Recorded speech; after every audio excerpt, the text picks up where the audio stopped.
Assalamualaikum warahmatullahi wabarakatuh. Magandang hapon sa inyo, lalo na sa iyo binibining Ma'am Adefa. Ako nga pala si Aljamir Abubakar, ang panghuling taga-ulat. Ito na tayo sa konklusyon. Ang komentaryong pelikulang independent films at teleserye ayon sa kanilang original na layunin ay mga daluyan ng kaalaman, kultura at katotohanan sa larangan ng Bachelor of Forestry. Nagsisilbi silang makabagong media ng edukasyon at advokasya. Sa pamamagitan ng ito ay mas naunawaan ng mga mag-aral at ng publiko ang mga isyu ng kagubatan hindi lamang sa datos kundi sa pamamagitan ng emosyonal, kultural at makataong lente. Sinasabi niya ay hindi lang basta libangan ang media.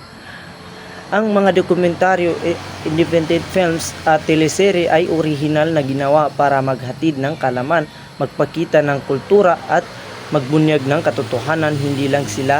Ito ay hindi lang pampalipas oras. Sa madaling sabi, may mas malalim na layunin ang mga palabas na ito kaysa simpleng entertainment. Ang modernong pagtuturo sa Bachelor of Science Forestry ay ang kurso nating forestry ay nagsisilbing ito ay makabagong media ng edukasyon at advokasya. Sa madaling sabi, ginagamit natin ang pelikula at palabas na ito bilang tools o kasangkapan para matuto tayo para mga panya tulad ng advokasya tungkol sa pangangalaga ng kalikasan.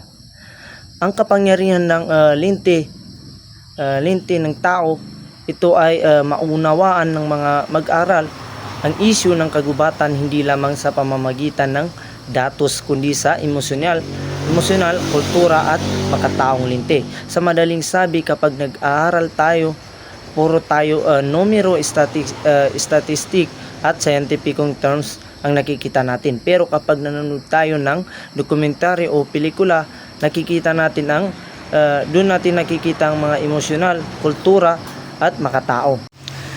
Para sa atin bilang forestry, ang paggamit ng pelikula at teleserye sa forestry ay tumutulong sa atin na makita ang issue ng kalikasan ay hindi lang tungkol sa mga puno at hayop, tungkol ito sa mga tao, sa kanilang damdamin at sa kanilang pamumuhay.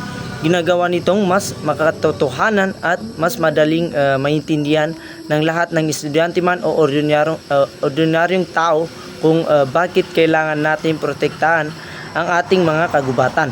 Yun lang po.